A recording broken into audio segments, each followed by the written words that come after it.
Good morning friends, so welcome to the prelims booster session. आज का पहला topic है undue delay in trial. Governance के लिए टॉपिक इंपॉर्टेंट है। सुप्रीम कोर्ट ने भी रिसेंटली एक वर्डिक्ट पास किया है जिसमें कहा है कि अगर अनड्यू डिले हो रहा है ट्रायल में तो उसकी वजह से जो है बेल को ग्रांट किया जा सकता है अक्यूज को, चाहे वो नॉन बेलेबल ऑफेंस का केस क्यों ना हो। जैसा कि ये केस था, जो एनडीपीएस एक्ट है, नॉन बेलेबल ऑफेंस होता है ये। इसमें जो अक्यूज्ड है वो पिछले 7.5 साल से ऑलमोस्ट जो है वो उसकी इन्वेस्टिगेशन चल रही है और उसकी ऑलमोस्ट 7 साल की सज़ा होती है और 7.5 साल से तो उसकी लगभग इन्वेस्टिगेशन ही चल रही है कि क्या उसने जो है वो कैनबिस जो है वो पोजेशन में थी उसके पास या नहीं थी। तो अंडर सेक्शन 37 ऑफ एक्ट जो है वो ऑफ कोर्स रीजनेबल ग्राउंड जो है वो प्रोवाइड करता है कि जो है उसको बेल दी जा सके या नहीं, ये कोर्ट डिसाइड करते हैं। तो कोर्ट ने जो है वो कहा है सेक्शन 436A जो है सीआरपीसी का, वो इस्तेमाल करते हुए बोला है कि किसी भी पर्सन को जितनी उस पर्टिकुलर क्राइम की जो है मैक्सिमम पीरियड ऑफ इम्प्रिजनमेंट है, उससे ज़्यादा लंबे टाइम तक आप ट्रायल के लिए जो है वो जेल में नहीं रख सकते। ठीक है? तो इसलिए जो है ये जो पर्सन जो है, ये जो अक्यूज्ड हैं, इनको पिछले 7.5 साल से ऑलमोस्ट जो है वो जेल में रखा गया है ट्रायल के अंदर ही, जब तक अभी तक तो इन्वेस्टिगेशन भी जो है वो प्रोग्रेस भी नहीं हो पा रही है, बहुत स्नेल पेस पर चल रही है। तो जितना उनका जो मैक्सिमम पीरियड ऑफ सेंटेंस है उससे ज़्यादा तो उनको जो है वो जेल में रखा गया है, तो इसलिए जो है वो उनको बेल दे दी गई है। अब बेल होती क्या है? बेल का मतलब होता है प्रोविजनल रिलीज़ कर रहे हैं हम अक्यूज़्ड को जब तक जो है वो केस की इन्वेस्टिगेशन चल रही है। ठीक है? अब 3 तरह की बेल होती है, एक होती है रेगुलर बेल, इंटरिम बेल और एंटीसिपेटरी बेल। अब जो है रेगुलर बेल वो होती है जो सेक्शन 437 और 439 में जो है मेंशन की गई है, जिसमें बताया है कि एक पर्सन जो अगर पुलिस की कस्टडी में है, जब तक ऑफ कोर्स उसके उसको वो इन्वेस्टिगेशन चल रही है, तो उसके पास ये राइट है उसके पास कि वो बेल अप्लाई कर सकता है of course in certain cases. Interim bell वो होती है जो थोड़े से टाइम के पीरियड के लिए आपको मिलती है। जब तक आप रेगुलर बेल और आप एंटीसिपेटरी बेल अप्लाई नहीं कर रहे हो तब तक पीरियड के लिए आपको इंटरिम बेल मिल जाती है। अब एंटीसिपेटरी बेल वो होती है जब किसी पर्सन को ये लगता है कि मुझे पुलिस अरेस्ट कर लेगी किसी नॉन बेलेबल ऑफेंस के लिए, तो वो ये सेक्शन 438 ऑफ सीआरपीसी के अंडर एंटीसिपेटरी बेल के लिए अप्लाई कर सकता है। ठीक है? अब कंडीशंस क्या होती हैं बेल के लिए? ऑफ कोर्स कोर्ट सबको बेल तो नहीं दे देता है, लेकिन अगर कोर्ट को ऐसा लगता है कि कुछ सफिशेंट रीजंस हैं कि अक्यूज ने शायद वो पर्टिकुलर ऑफेंस नहीं कमिट किया है, तो उसे बेल मिल सकती है। या फिर नॉन बेलेबल ऑफेंसेस में भी कुछ कंडीशंस होती हैं जिसमें बेल मिल सकती है, अगर वो अक्यूज वुमेन या चाइल्ड हो, अगर उसके खिलाफ लैक ऑफ एविडेंस हो, या फिर जो पुलिस है उसने बहुत टाइम लगा दिया हो एफआईआर जो है वो लॉन्च करने में, या वो अक्यूज जो है वो ग्रेवली सिक हो। ठीक है? लेकिन कोर्ट के पास ये भी पावर होती है कि वो उसको उस बेल को कैंसिल भी कर सके। ठीक है? पुलिस ऑफिसर को ये भी कह सकते हैं कि हमने बेल को कैंसिल किया, आप जाकर उसको अरेस्ट कर लो। अब कौन से ऐसे केसेस हैं जिनमें बेल जो है वो एक्सेप्शन है और रूल नहीं है? ठीक है? उल्टा होता है ना, नहीं तो कि बेल जो है वो रूल होता है और जेल जो है वो एक्सेप्शन होती है। ठीक है? लेकिन कुछ ऐसे केसेस हैं जिनमें बेल जो है वो एक्सेप्शन है और रूल नहीं है। तो वो कौन से केसेस हैं? जैसे एनडीपीएस एक्ट है, आपका ड्रग्स से related unlawful activities prevention act है, prevention of money laundering act है। इन केसेस में जो है बेल जो है वो एक्सेप्शन होती है और नॉर्मल तौर पर जो है वो अक्यूज को जो है वो जेल में ही रहना पड़ता है। ठीक है? नेक्स्ट हम टॉपिक देखते हैं पारक। ये आपका टॉपिक आपके जो है गवर्नेंस के लिए इंपॉर्टेंट है। यूनियन गवर्नमेंट ने जो है वो प्लान किया है कि वो डेडिकेटेड प्रोफेशनल्स का एक कार्डर हर स्टेट में जो है वो बनाएंगे, जिससे कि पारक पारक क्या है? Performance assessment review and analysis of knowledge for holistic development. जो ये एक बॉडी बनाई गई है नेशनल लेवल पर, जो कि हर स्टेट्स में अब जाकर क्वेश्चन पेपर कैसा रखना है, स्टैंडर्ड मार्किंग स्कीम्स क्या होनी चाहिए, ये सब जो है उसका स्टैंडर्डाइजेशन करेंगी। ठीक है? जैसे एनसीईआरटी आपकी नेशनल लेवल पर होती है, ऐसे ही एससीईआरटी आपकी जो है स्टेट लेवल पर होती हैं, जो ऑफ कोर्स करिकुलम डिवाइस करती हैं, जो है मैनुअल्स डिवाइस करती हैं टीचर्स के लिए कि वो कैसे पेपर को एवेल्युएट करेंगे, और असेसमेंट करती हैं स्कूल एजुकेशन लेवल की। तो अब गवर्नमेंट प्लान कर रही है कि एनसीईआरटी के तहत के तरह ही जो है वो स्टैंडर्डाइज कर दिया जाए इस पूरे प्रोसेस को। वरना क्या होता था कि हर स्टेट के में जो है वो असेसमेंट का जो क्राइटेरिया होता था वो अलग होता था। उसको स्टैंडर्डाइज करना, यूनिफॉर्म करना, ये काम करने का प्लान कर रही है गवर्नमेंट। ठीक है? तो ये डेडिकेटेड जो है ये ट्रेन्ड प्रोफेशनल्स होंगे जो कि एससीईआरटीज़ के साथ मिलकर काम करेंगे और जो है कंट्री वाइड लेवल पर जो है क्वालिटी एजुकेशन देने का काम करेंगे। अब पारख क्या है? पारख एक बेसिकली हम नेशनल एजुकेशन पॉलिसी हमारी कह रही है कि एक बेंचमार्क फ्रेमवर्क बनाओ जिससे कि कंसिस्टेंसी बनी रहे सेंट्रल बोर्ड्स में और स्टेट के एजुकेशन बोर्ड्स में। तो पारक उसी के लिए ही बनाया गया है, ठीक है। तो एक स्टैंडर्ड सेटिंग बॉडी है स्टूडेंट असेसमेंट और इवेल्युएशन के लिए, और ये आपके नॉर्म्स और स्टैंडर्ड जो है सेट करेगी। पीरियोडिक लर्निंग आउटकम टेस्ट जो है जैसे कि नेशनल अचीवमेंट सर्वे ये कंट्रोल करेगी, ठीक है। फिर इंडिया की पार्टिसिपेशन इंटरनेशनल असेसमेंट्स में भी है, उसको भी इम्प्रूव करने के लिए, उसको और अच्छा करने के लिए जो है ये काम करने वाली है।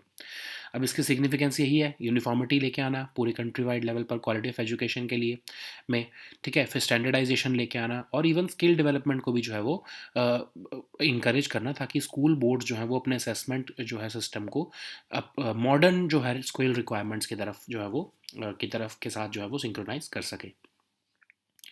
नेक्स्ट हम टॉपिक देखते हैं stand up India scheme. Social issues के लिए और गवर्नेंस दोनों के लिए इंपॉर्टेंट है। लगभग 40,000 करोड़ के लोन्स जो हैं वो 1,80,000 मिलियन 1,80,000 अकाउंट्स को जो है वो अभी तक दिए जा चुके हैं under stand up India scheme. ये गवर्नमेंट ने आंकड़ा दिया है। तो स्टैंड अप इंडिया स्कीम अप्रैल 2016 में गवर्नमेंट लेकर आई थी। SC ST और वुमेन एंटरप्रेन्योर्स जो चैलेंजेस फेस कर रहे हैं उसको जो है ऑफ कोर्स रिकॉग्नाइज करते हुए गवर्नमेंट ये स्कीम लेकर आई और एक ऐसा इकोसिस्टम बनाया गया है जिसमें कि सपोर्टिव इन्वायरमेंट दिया जा रहा है बिजनेस करने के लिए। तो विमेन SC ST कैटेगरी के जो एंटरप्रेन्योर्स हैं उनको हेल्प करने के लिए ये स्कीम लाई गई है। लेकिन जो green field enterprise, green field मतलब आप ऐसा नहीं कि आप आपका ऑलरेडी एग्जिस्टिंग बिजनेस लॉस में चल रहा है आप उसको जो है वो स्टैंड अप इंडिया स्कीम के अंदर आप उसके लिए लोन लेकर आप उसको एक्सपैंड कर दोगे, नहीं।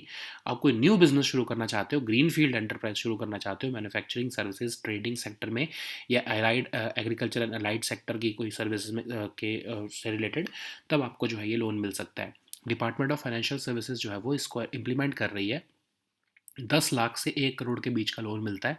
एटलीस्ट कोई SC ST बोरोअर हो या एटलीस्ट वन वुमेन बोरोअर हो पर बैंक ब्रांच, जो शेड्यूल्ड कमर्शियल बैंक ब्रांचेज हैं उनको जो है वो देना पड़ता है, ठीक है। अब ये सारी की सारी जितने भी शेड्यूल्ड कमर्शियल बैंक्स हैं उन सब की जो है ब्रांचेस को कवर करता है और सिड भी इसमें सपोर्ट दे रहा है जो है ताकि जो है वो बैंक ब्रांचेस जो है वो आगे लोन दे पाएँ। एलिजिबिलिटी क्या है? 18 साल से ऊपर एज होनी चाहिए। जिस प्रोजेक्ट के लिए लोन दिया जा रहा है वो ग्रीन फील्ड प्रोजेक्ट होना चाहिए। अगर नॉन इंडिविजुअल एंटरप्राइज मतलब ऐसा भी तो हो सकता है ना कि कोई कंपनी हो, तो उसमें ओनरशिप कैसे देखी जाएगी? अगर 51% जो शेयर होल्डिंग और कंट्रोलिंग स्टेक है वो किसी SC ST या विमेन एंटरप्रेन्योर के द्वारा होल्ड है, तो उसको जो है ये स्टैंड अप इंडिया स्कीम के अंदर जो है वो लोन मिल सकता है। अब इसकी अचीवमेंट्स अगर हम देखें तो लगभग 40,000 करोड़ से ऊपर के जो है वो लोन्स ऑलरेडी दिए जा चुके हैं। 80% जो लोन्स दिए गए हैं वो विमेन एंटरप्रेन्योर्स को दिए गए हैं, ठीक है। नेक्स्ट हम टॉपिक देखते हैं कुर्मी कम्युनिटी। सोशल इश्यूज़ के लिए टॉपिक इंपॉर्टेंट है। तो अभी रिसेंटली एक रेल ब्लॉकेड एजिटेशन हुआ है कुर्मी कम्युनिटी द्वारा वेस्ट बंगाल में, जिसकी वजह से जो है ट्रेन सर्विसेज वहाँ पर डिसरप्ट हुई हैं। अब ये कुर्मी कम्युनिटी कौन है? ये नॉन एलीट टिलर कास्ट है जो lower Gangetic plain of India में जो है पाई जाती है। खासकर जो Awadh, eastern Uttar Pradesh, parts of Bihar में आपको देखने को मिलेंगे। इनकी एक्सेप्शनल वर्क एथिक होते हैं, सुपीरियर टिलेज की इनकी जो है वो कैपेबिलिटीज़ हैं, मैन्योरिंग की कैपेबिलिटीज़ हैं और इनमें जेंडर न्यूट्रल कल्चर जो है वो चलता है। करंटली इनको ओडिशा, वेस्ट बंगाल और झारखंड में अदर बैकवर्ड कास्ट का स्टेटस ऑलरेडी मिला हुआ है। नेक्स्ट हम टॉपिक देखते हैं Subansiri lower dam project. Geography और इकोनॉमी दोनों के लिए इंपॉर्टेंट है। Recently Subansiri lower dam project में एक लैंडस्लाइड हुआ और उसकी वजह से जो है वहाँ पर काम रुक गया है। तो सुबनसिरी डैम प्रोजेक्ट है क्या? बिगेस्ट हाइड्रो इलेक्ट्रिक प्रोजेक्ट जो है वो इंडिया का है अभी तक का। Run of the river scheme है। सुबनसिरी रिवर के ऊपर इसको बनाया जा रहा है। नॉर्थ लखीमपुर डिस्ट्रिक्ट जो है वहाँ पर अरुणाचल प्रदेश में और असम में जो है इसको बनाया जा रहा है और ये कॉन्क्रीट ग्रेविटी डैम होगा। NHPC इसको बना रही है। सुबनसिरी रिवर आपको पता ही है कि largest tributary of Brahmaputra river है, तिब्बतन प्लेटू से ये ओरिजिनेट होती है। अब ग्रेविटी डैम्स क्या होते हैं? मैसिव स्ट्रक्चर डैम्स होते हैं जो कि बहुत बड़े कंक्रीट या फिर स्टोन से जो है बनाए जाते हैं और बहुत ड्यूरेबल होते हैं, इनको बहुत कम ही मेंटेनेंस की ज़रूरत पड़ती है। नेक्स्ट हम टॉपिक देखते हैं स्लोकम ग्लाइडर्स। ये टॉपिक आपके साइंस एंड टेक के लिए इंपॉर्टेंट है। तो इनकॉइस जो है, जो मिनिस्ट्री ऑफ अर्थ साइंसेज के अंडर आता है, उन्होंने 2 modern deep sea Slocum gliders जो हैं वो लॉन्च किए हैं, जो कि बे ऑफ बंगाल में चलाए जाएंगे। ये basically autonomous under water vehicles हैं, जो कि लॉन्ग ड्यूरेशन मिशंस के लिए जो है वो कैपेबल होते हैं। अब ये साइंटिफिक डेटा जो है वो ओशन से इकट्ठा करेंगे, और जो है हमको क्लाइमेट चेंज के ऊपर इंसाइट्स इससे दी मिलेंगी। ठीक है। अब ये किस तरह का डेटा इकट्ठा कर पाएंगे, जैसे कि टेम्परेचर ट्रैक करना, सैलिनिटी देखना, chlorophyll, dissolve oxygen, photosynthetic active radiation, ये सारा जो है सी वाटर में देखने का काम करने वाले हैं। लगभग 1 किलोमीटर तक ये डेप्थ में जा सकते हैं। लिथियम आयन बैटरीज पे चलते हैं। एक दिन में लगभग 15 किलोमीटर ये ट्रैवल कर पाएंगे, और इसको बे ऑफ बंगाल में जो है रीजन में हम चलाने वाले हैं। अब इनकॉइस क्या है? ऑटोनोमस बॉडी है मिनिस्ट्री ऑफ अर्थ साइंसेज की, और जो है ये ओशन इन्फॉर्मेशन और एडवाइजरी सर्विसेज देने के लिए इसको बनाया गया है। नेक्स्ट हम टॉपिक देखते हैं क्वासार। ये भी साइंस एंड टेक के लिए इंपॉर्टेंट है। तो हर्बल स्पेस टेलीस्कोप ने recently a pair of Quasar जो है वो डिस्कवर किए हैं, जो अर्ली यूनिवर्स से बने हुए हैं।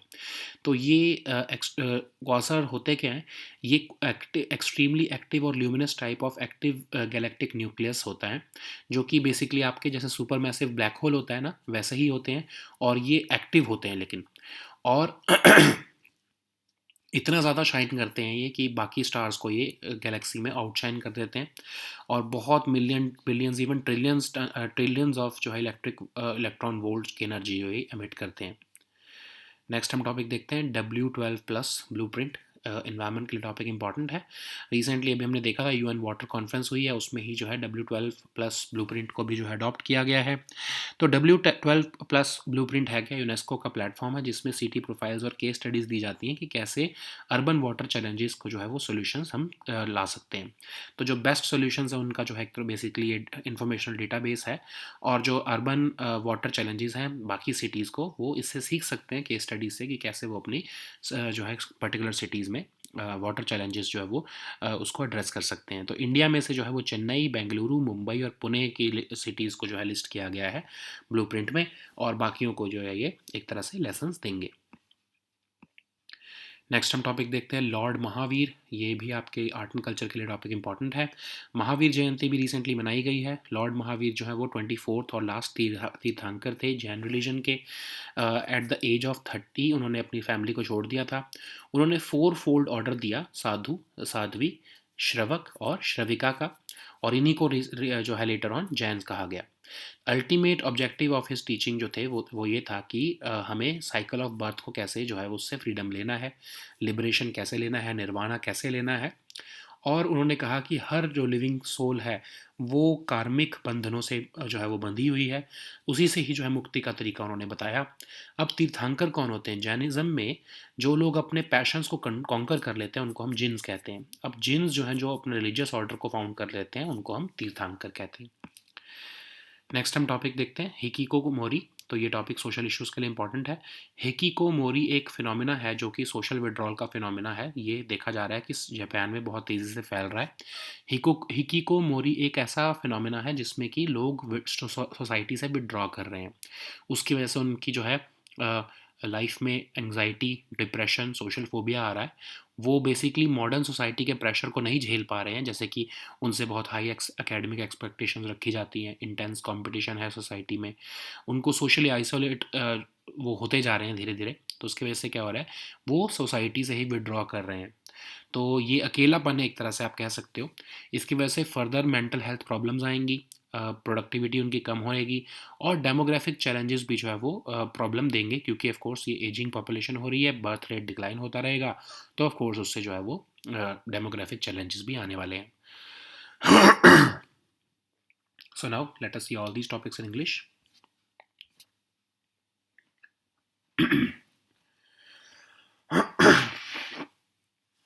So the first topic is undue delay in trial. This topic is important for your governance section. So recently Supreme Court has given a judgment that due to undue delays in a trial, we can grant bails, because there was a case recently. It was a case in which the accused was uh, basically alleged to be possessing the cannabis. So he was charged under the NDPS Act of 1985. So under the section 37 of the act, of course, the person is not cannot be granted bail.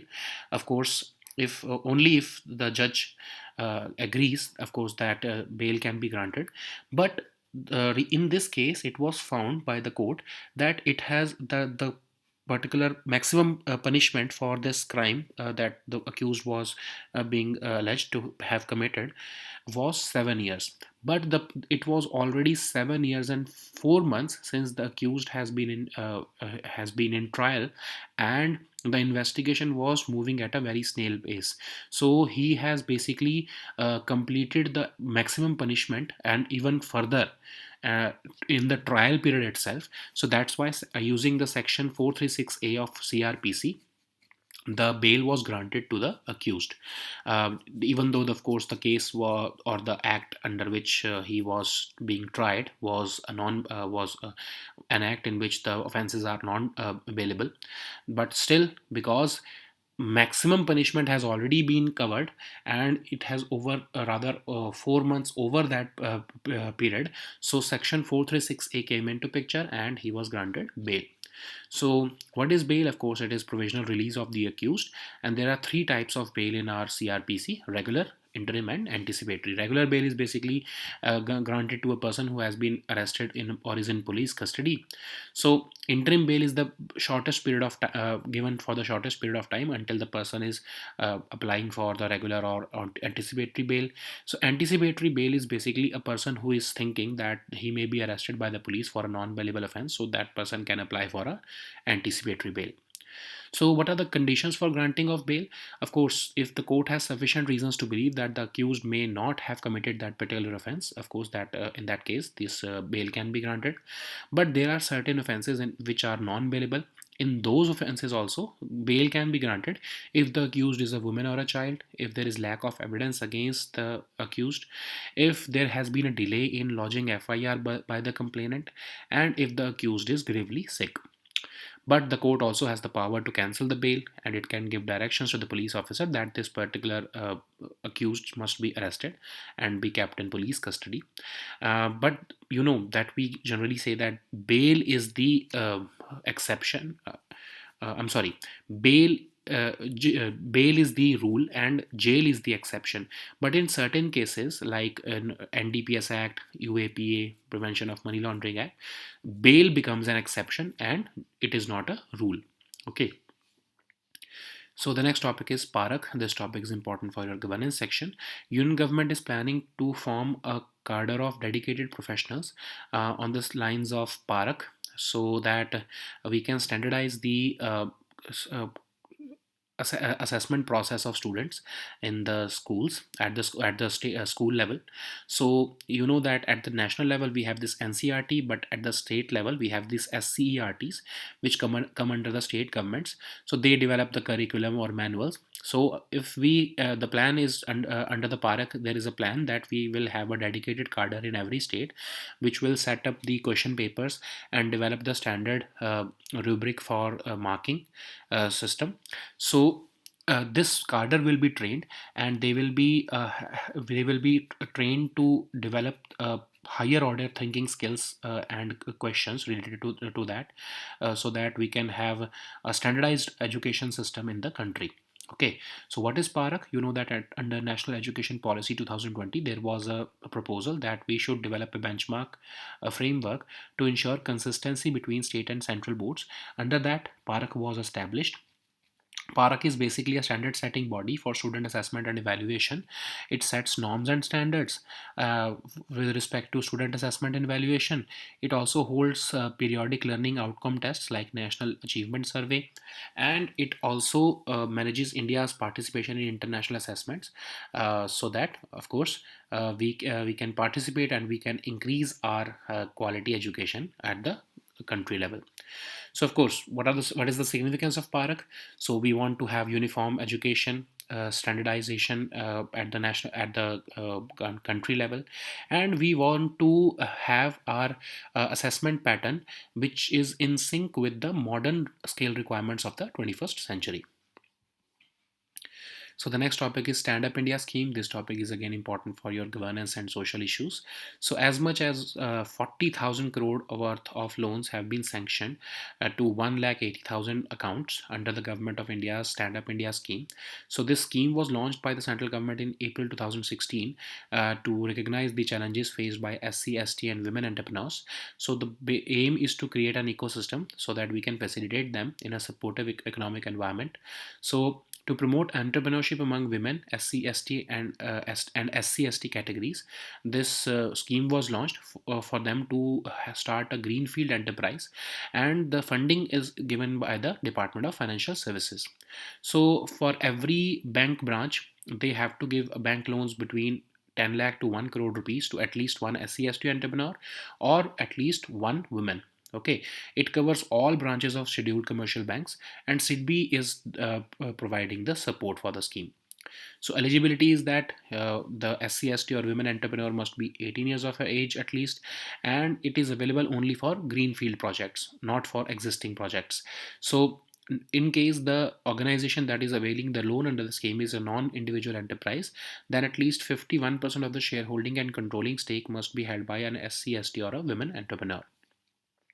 So if we look at the achievements of this scheme, then about 40,000 crore plus loans have been sanctioned to almost 1,80,000 1,80,000 accounts, and 80% of these loans have been given to women entrepreneurs. So the next topic is Kurmi community. This topic is important for your social issues. So train services were recently halted in West Bengal because of a rail blockade agitation by the Kurmi community. So these are non-elite tiller castes present in the lower Gangetic plains of India. Generally, we find them in Awadh, eastern Uttar Pradesh, and parts of Bihar. So they are known for their exceptional work ethics, superior tillage skills, gender-neutral culture, and they currently enjoy other backward classes status in Odisha, West Bengal, and Jharkhand. So the next topic is Subansiri Lower Dam project. This topic is important for your geography and economy topic both. So the contentious Subansiri Lower Dam project, which is touted to be the biggest hydroelectric project in India, was hit recently by a landslide during pre-monsoon showers in this region. So it's a run-of-the-river scheme on the river Subansiri, and it is located at near the North Lakhimpur area of or that is on the border of Arunachal Pradesh and Assam. This will be a 2,000 megawatt project, and it's a concrete gravity dam built by the NHPC. Subansiri river, you know that it originates in Tibetan Plateau, and it is the largest tributary of Brahmaputra river. So what is a gravity dam? So basically, it's a massive structure dam which is constructed of concrete or stone masons, and it is so durable that it requires very little maintenance. So the next topic is Slocum gliders. This topic is important for your science and tech section. Recently, INCOIS, Indian National Center for Ocean Information Services under the Ministry of Earth Sciences has launched two fresh modern deep sea Slocum gliders in the Bay of Bengal.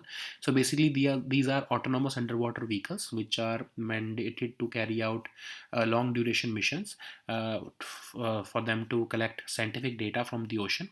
So they using this data, we can get an insight into climate change. So what kind of data can they collect? Of course, they would be able to collect data regarding the temperature, salinity, chlorophyll, dissolved oxygen, and even photosynthetic active radiation in the seawater, among others. So they can go as much deep as 1 kilometers into the ocean, and they run on lithium-ion battery, so they can travel up to 15 kilometers a day. What is INCOIS? Of course, it's an autonomous body of Ministry of Earth Sciences. It was founded in 1999, and it provides the ocean information and advisory services to the government and to the society, industry, etc. So the next topic is quasar. This topic is again important for your science and tech section. So Hubble Space Telescope has recently discovered a pair of quasars from the early universe. So these quasars are the extremely active and luminous types of active galactic nucleus. They are basically nothing more than a supermassive black hole which is currently active and feeding at the center of a galaxy. They are so bright that they can outshine all the other stars in the galaxies. They are billions of lights away from the from each other. So They emit energies of millions, billions, or even trillions of electron volts. So the next topic is W12 plus blueprint. This topic is again important for your environment section. Recently at the UN Water Conference, this W12 blueprint was also launched. Rather, it was formally launched.